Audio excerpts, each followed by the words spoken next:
Hoje estamos aqui na Clínica Modelli, que é a clínica de emagrecimento da doutora Márcia Moisés Maluri, aqui em Bragança Paulista. E nós vamos falar sobre, lógico, emagrecimento, mas alguns detalhes muito importantes para você que quer realmente emagrecer e se manter magro. Porque o mais difícil, gente, não é só emagrecer, é você continuar magro. Então, se você quer saber sobre esse assunto, fique aí.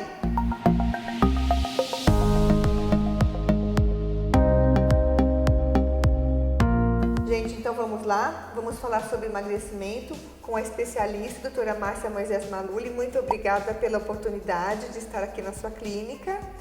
E doutora Márcia, na sua opinião clínica, o que é mais importante? É a parte emocional ou é a parte alimentar? O seu paciente, que ele vem um paciente, chega o paciente aqui, o que faz ele realmente emagrecer? É a mentalidade, a nova mentalidade, ou é a nova dieta, o modelo de dieta que a doutora passa para ele? Bom, a questão emocional é o gatilho, né? Que faz com que as compulsões apareçam, né? E que o paciente perca o controle e muitas vezes ele nem percebe, né? Porque está vivendo uma situação, problema, e acaba aqui não focando exatamente a causa, né? Em geral, na minha experiência, o que eu percebo que grande parte dessa questão da fome, inicialmente, são as questões emocionais. Na verdade, assim, não é porque eu estou vivendo só um problema, é que a questão emocional, né, os conflitos, eles alteram realmente as produções nossas de neurotransmissores cerebrais, né, que são químicas do nosso cérebro que levam ao equilíbrio, né, principalmente no centro da fome, para o controle dessa fome, né? Hoje todo mundo tem uma vida muito estressante, muito desgastante, né? Existe na endocrinologia uma alteração da suprarrenal chamada fadiga adrenal. A suprarrenal, né, o adrenal, ela produz o cortisol, que é o hormônio do estresse. O cortisol, como a insulina, ele é um hormônio fundamental no equilíbrio corporal. Essas coisas são muito complexas, não são tão fáceis da gente explicar. O cortisol, ele, no nosso organismo, ele ajuda no metabolismo da gordura, ele equilibra o metabolismo da gordura, ele equilibra o rim a trabalhar, a não fazer retenção hídrica, a eliminar, excretar na urina. O cortisol, ele equilibra a produção de neurotransmissores cerebrais, principalmente a serotonina. Então, quando a gente está muito ansioso, que aumenta o cortisol na nossa circulação, o neurotransmissor cerebral mais sensível ao aumento desse cortisol é a serotonina, né? Por isso que é muito comum um paciente que vem na clínica e fala assim, doutora, eu até que faço uma dieta balanceadinha no café da manhã, eu como bem na hora certinho, na hora do almoço, mas da tarde para a noite eu tenho uma ansiedade de comer, isso é muito comum, é uma queixa mesmo. super frequente. Da tarde, depois das 5 da tarde, eu não seguro a onda. E realmente, isso é bioquímico, isso é fisiológico, né? O nível de cortisol, ele começa a baixar fisiologicamente, ele aumenta por volta do meio-dia e baixa fisiologicamente após as 17 horas. E aí baixa o nível de serotonina, também junto. Então, é fisiológico. Os gatilhos são externos, né? Então, um problema emocional, uma tristeza, uma frustração. Os gatilhos, eles são externos, mas a repercussão, ela é interna. Nosso organismo, ele vai se movimentar para se defender. O cortisol até os animais produzem. O cortisol, ele é o hormônio do ataque e da defesa. Então, é a mesma coisa se estiver diante de um animal bravo, que sua suprarrenal lança o cortisol, ele cai na circulação e manda uma mensagem para o teu cérebro, sai correndo, senão você vai morrer. Como a gente está vivendo um conflito, a suprarrenal sabe que é um animal, é um problema, ela aumenta o nível de cortisol para te defender.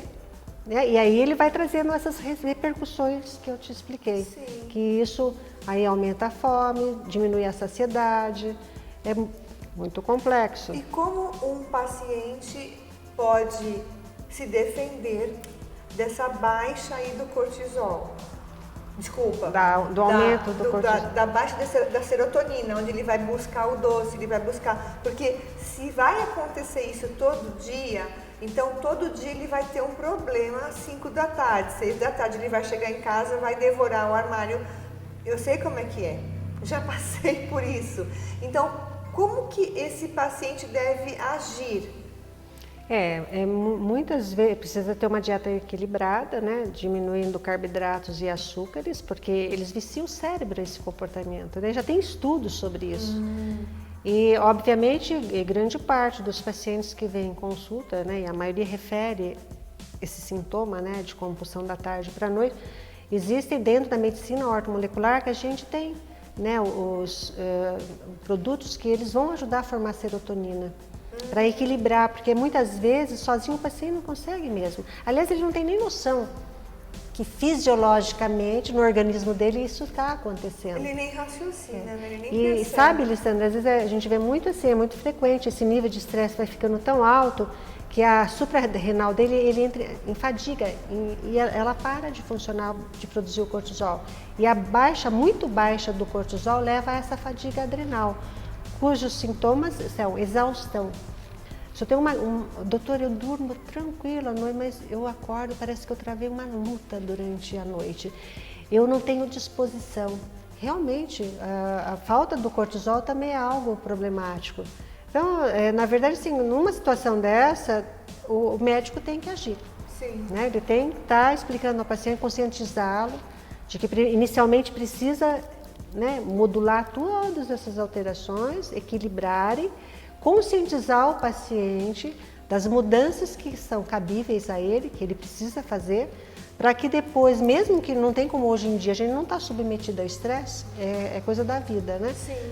Mas saber a lidar com essas, né, essas coisas, essas alterações, para que elas também não repercutam de forma negativa no organismo da gente, né? E isso é uma busca, é uma coisa que o paciente tem que ter consciência e tem que estar buscando o conhecimento e muitas vezes ajuda, né? Sim. E doutora, fala-se muito sobre o cortisol, que ele deixa a gente ficar muito estressada e o cortisol fica como se fosse um vilão. Eu percebo muitas pessoas falando mal do cortisol.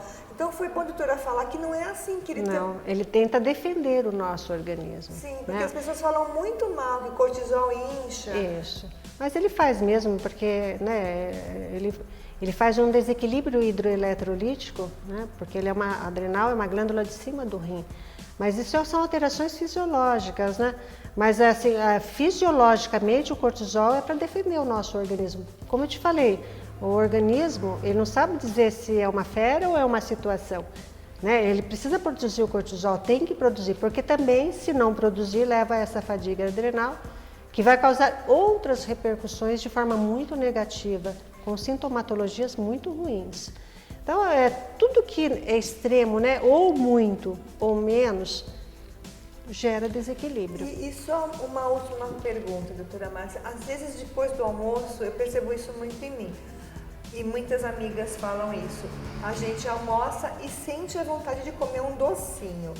E hoje em dia a vida é muito corrida e a gente não tem mais doces, ainda bem, né? Que não tem mais doces na geladeira, né? A época que a mamãe fazia aquele monte de pudim. E a gente abre o armário e tem o chocolate lá. E a gente tem aquela vontade de comer um bombom. O que eu percebo é que se você come um bombom, daqui a pouco você quer mais e mais. Que mecanismo que é esse que faz você querer mais? Esse é um gatilho, né? Como eu já falei numa outra entrevista com você, que eu sempre faço uma analogia, né? Da compulsão de comer é a mesma de beber, é a mesma de fumar. Então não pode dar o primeiro gole, né? Muitas vezes, né? Esse gatilho cerebral, ele existe dentro de você. É um aprendizado, você levou a isso, o teu cérebro, a esse aprendizado. Então, não é que você não pode comer doce, você tem que aprender o seu limite. Né? Mas fisiologicamente, por que isso ocorre, né? Porque quando eu como salgado, eu tenho vontade de comer docinho. Sempre vem, né, essa alteração da insulina, o nível de açúcar baixo, né? Que quando também a gente corta muito o açúcar, o que acontece? O corpo precisa, o cérebro precisa. Às vezes eu falo para o paciente, seu carro anda sem combustível? Não. Teu cérebro não funciona sem glicose. A glicose, ela não é a vilã também. Ela pode se tornar. Mas o organismo precisa, o cérebro precisa de glicose. Glicose é fonte de energia. Então, se você também baixa demais na sua ingesta do açúcar, o teu cérebro vai pedir, o teu corpo vai pedir isso. E assim, doutora Márcia, eu falei que era, eu vou fazer mais uma, só mais uma. Eu percebo que tem pessoas que falam assim, uma barra de chocolate, eu como 2 quadradinhos e paro. E essas pessoas que falam que comem 2 quadradinhos e param, eu já reparei, elas são magras. E aquelas pessoas que falam que não, que ela não consegue, que estimula, que ela come 2 quadradinhos e que ela come uma barra inteira e outra até ver o fim de todos os pacotes, elas já são obesas. Em termos hormonais, elas são diferentes, essas pessoas, né, doutora Márcia? Sim, sim. Não é só em termos hormonais, né? Em termos fisiológicos, em termos de aprendizado, sim. A gente não pode comparar as pessoas, né? Eu, por exemplo, eu tenho pacientes de diversa natureza. Mas eu vejo assim, que aquelas que têm a tendência, que comem um pouquinho, quer comer um pouquinho mais, elas precisam ter consciência, né? Que o limite está com ela, né? Desligar a chavinha depende dela, né? É importante que essa atitude seja tomada, senão fica realmente, não tem como mudar fisiologicamente o nosso corpo. Porque, por exemplo, no meu caso, a gente ainda eu não tive alta da doutora Márcia, estou em controle, mas o que eu percebo que não é um pedaço, é um pedaço e mais, e mais, e mais, e enquanto eu não vejo o final do pacote, eu não paro. Mas parece que é até um pouco genético isso, doutora Márcia. Eu penso que é muito mais uma leitura que foi feita na infância, né, nesse comportamento, e que a gente carrega com a gente, né?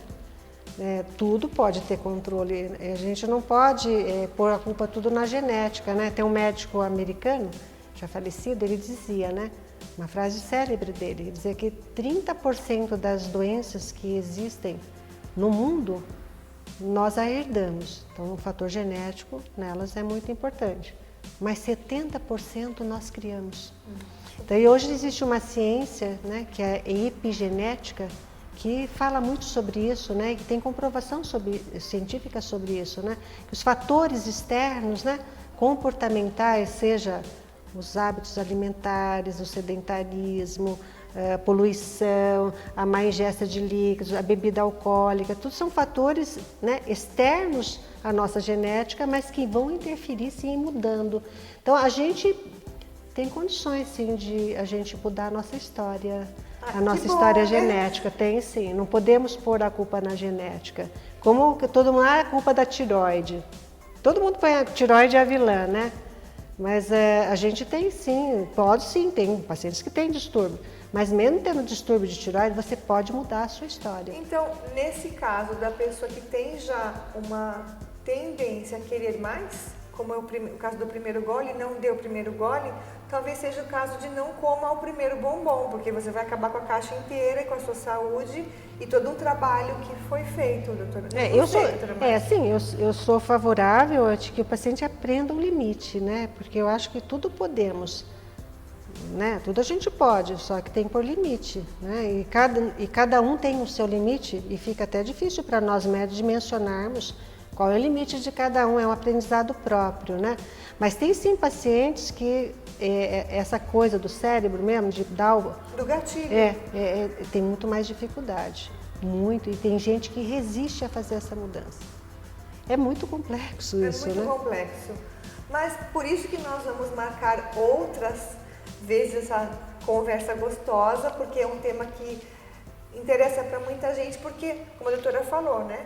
Cada vez mais estamos com mais obesos. Isso, e uma grande preocupação da saúde pública, né, sobre Sim. isso, porque repercute no físico, repercute no emocional, repercute no comportamental e no social, né? Sim, sim. Quando eu fui fazer minha pós-graduação em ortomolecular, era nutrição ortomolecular, a professora no primeiro dia ela falou assim, o obeso é inflamado. Eu achei muito estranho. Hoje em dia não, né? Para algumas pessoas pode parecer estranho, e a doutora Márcia já falou que ela vai nos conceder uma nova entrevista falando sobre a inflamação e a obesidade, porque você daí vai desencadear muitas outras doenças e a gente não quer isso. Então, doutora Márcia, Vamos já marcar para a gente Vamos conversar. sim, vamos combinar. Estou às ordens. Então, tá bom. Muito obrigada, doutora. Eu que agradeço a oportunidade de poder falar, explicar E ajudar e tanta orientar. Tá bom? Muito obrigada.